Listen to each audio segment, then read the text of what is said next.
ဆရာဆိုတာထူးသဖြင့်ဆရာကောင်းဆိုတာကိုယ်မသွေးပါဘူး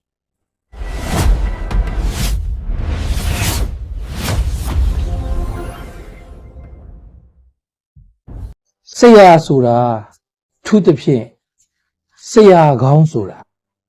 ကိုယ်မသွေးပါဘူးအဲ့ဒီကောင်ကိုဘယ်တော့ကတော့ငါကဘလို့တွေလှုပ်ပေးလိုက်တာငါဘလို့တွေလှုပ်ပေးလိုက်လို့ဒီကောင်ကတော့ဘယ်လိုတွေဖြစ်လာတာ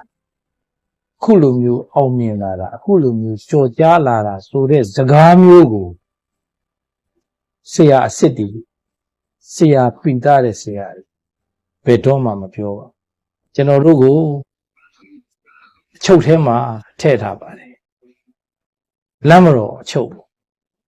အဲ့ဒီချုပ်ထဲထည့်ထားတဲ့အချိန်မှာအချုပ်ထဲရောက်တဲ့အချိန်မှာကျွန်တော်ကရေစားပါတယ်ရေစားတော့ရဲတွေစီကိုရေတောင်းပါတယ်ရေတောင်းတော့ရဲတွေကရေမပေးပါဘူးရေမပေးတော့ကျွန်တော်ဘာလုပ်လဲဆိုတော့အဲ့ဒီတုန်းကငယ်တဲ့အချိန်ကစားအားကလည်းပြည့်နေတဲ့အချိန်ဆိုတော့ကျွန်တော်အချုပ်ခန်းရဲ့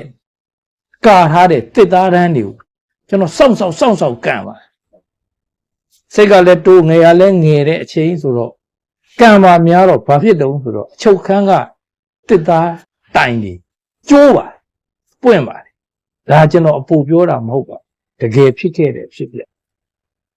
ကျိုးတယ်ပွင့်တဲ့အခါကျတော့ကျွန်တော်ကိုမူသားဆွဲထားတာကလက်နက်မှုဓာတ်ထုတ်မှုနဲ့ဆွဲထားတော့ညာမနက်မှာကျွန်တော်ကို6တစ်နဲ့တရားဆွဲဖို့လုပ်ပါတော့6တစ်ဆိုတာအမကမရပါဘူးထောင်ကြမှာပါအဲ့ဒီအချိန်မှာသာကျွန်တော်ထောင်ကြခဲ့ရင်ဖြတ်လျှောက်တော့မဖြစ်သေးတဲ့ဘဝထောင်ကြခဲ့ရင်6နှစ်ဆိုတာအနည်းဆုံး6နှစ်တော့ကြာတယ်ဗျာကျွန်တော်ဘဝခွေးဖြစ်ဖို့ပဲရှိတာအဲ့တော့ကျွန်တော်ဘာလုပ်လဲဆိုတော့ရဲစခန်းကရဲတက်ကြကြီးတယောက်ရဲ့သမီးလေးကိုယ့်စီကိုကျွန်တော်ဖုန်းလမ်းဆက်ခိုင်းတာတိုးမှတော့ရဲစခန်းမှာဒီလိုဖြစ်နေလို့အဲ့ဒါလေးကိုအခုကိုဖုန်းဆက်ပေးပါလို့ကျွန်တော်အတနာခံတဲ့ချိန်မှာအဲ့ဒီကောင်မလေးကလည်းဖုန်းဆက်ပေးပါတယ်အဲ့ဒီကောင်မလေးဖုန်းဆက်ပြီး45မိနစ်ပဲကြာပါတယ်မနေ့အစောကြီးပါ9နာရီတော့မထိုးသေးပါဘူးကျွန်တော်ရဲ့အကိုဆရာအဖေဒါရိုက်တာမောင်မျိုးမင်းနဲ့အကိုရဲ့အမျိုးသမီးကျွန်တော်ကအမလို့ခေါ်ပါတယ်အမတန်းထေးတို့ရောက်လာကြပါတယ်စခန်းမှုနဲ့သွားတွေ့ပါတယ်မရပါဘူးအမှုကကြီးတယ်အဲ့ဒီအတွက်မြို့နယ်မှုနဲ့သွားတွေ့ပါတယ်မြို့နယ်မှုနဲ့သွားတွေ့တဲ့အချိန်ကျတော့ကံအားလျော်စွာပဲမြို့နယ်မှုကအကိုရဲ့အကိုအရင်းနဲ့တငယ်ချင်းတွေဖြစ်နေပါတယ်အဲ့ဒီမှာတောင်းပန်ရော်ကြီးတွေပေးပြီးတော့ကျွန်တော်ကိုစခန်းထဲကနေအဲ့ဒီနေ့မနက်မှာပဲပြန်ခေါ်လာပါတယ်တကယ်လို့အကိုသာရောက်မလာခဲ့ဘူးအကိုနဲ့အမသာရောက်မလာခဲ့ဘူးဆိုရင်ကျွန်တော်အဲ့ဒီနေ့မှာပဲ6တင်နဲ့တရားအစွဲခံရမှာပါတေချာပေါက်ထောင်ကြမှာပါ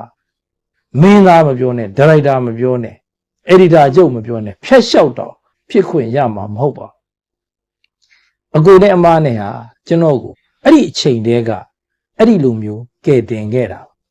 သို့တော်လဲ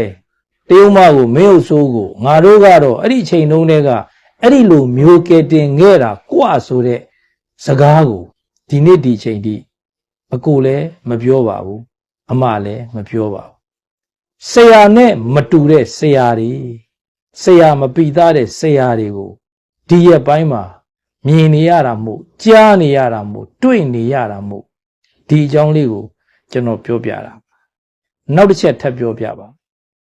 မရရင်မနေနိုင်တာကလွဲလို့ဆိုတဲ့ဇက်ကားအင်မတန်ပေါက်ပါတယ်မင်းမော်ကွန်းနဲ့ကြော်ပေါ့မင်းမော်ကွန်းနဲ့ကျွန်တော်နဲ့ကြည်လဲဦးနဲ့မြတ်တင်စာလီနဲ့ရိုက်ကြတာမြတ်တင်စာလီဆိုတာကကိုမျိုးမင်းနဲ့အင်မတန်ကိုရင်းပါတယ်မြတ်တင်စာလီရဲ့အမေကိုမျိုးမင်းကအမေပဲခေါ်တယ်မြတ်တင်စာလီကလည်းကိုမျိုးမင်းကိုအခိုပဲခေါ်တာတကယ်ကိုမိသားစုအရင်ချဆက်ဆံရေးမျိုးရှိကြတာအဲ့ဒီအချိန်မှာကျွန်တော်ကအဖျားအနာပဲရှိပါတယ်မြတ်တင်စာလီနဲ့ကိုမျိုးမင်းနဲ့ချစ်ခင်ရင်းနှီးမှုရဲ့တရုံမနဲ့ဒါရိုက်တာမောင်မျိုးမင်းရဲ့ချစ်ခင်ရင်းနှီးမှုရဲ့ရှင်လိုက်ရင်အများကြီးกว่าအဲ့ဒီနေ့ကမင်္ဂလာရုပ်ရှင်ရုံမှာအကယ်ဒမီပေးပွဲစီးရိုက်ပါတယ်ကျွန်တော်ကဒါရိုက်တာမိုက်တွင်းနဲ့အကယ်ဒမီရတယ်ပေါ့အကယ်ဒမီပေးပွဲအဖြစ်ရိုက်တယ်မြတ်တင်စာလီကကျွန်တော်ရဲ့မိန်းမအကယ်ဒမီရတဲ့အခန်းရိုက်တော့အကယ်ဒမီလည်းရရောလင်မြန်းနှစ်ယောက်တို့ထားပြီးတော့ပျော်ကြတယ်အဲ့မှာကျွန်တော်အားရပါရမြတ်တင်စာလီဖတ်ချလိုက် ကျွန်တော် item လောက်ရင်စောက်ရမ်းလောက်ပါတယ်တော်တော်ကိုအင်တိုက်အားတိုက်လောက်တဲ့ကောင်အဲ့လိုကျွန်တော်ဖတ်လိုက်တဲ့အချိန်မှာကျွန်တော်ဘယ်လောက်ဖတ်မိလဲတော့ကျွန်တော်မသိဘူးပြီးတော့ item လောက်တဲ့အချိန်မှာမြတ်တင်စာဒီက item လောက်လို့မရဘူး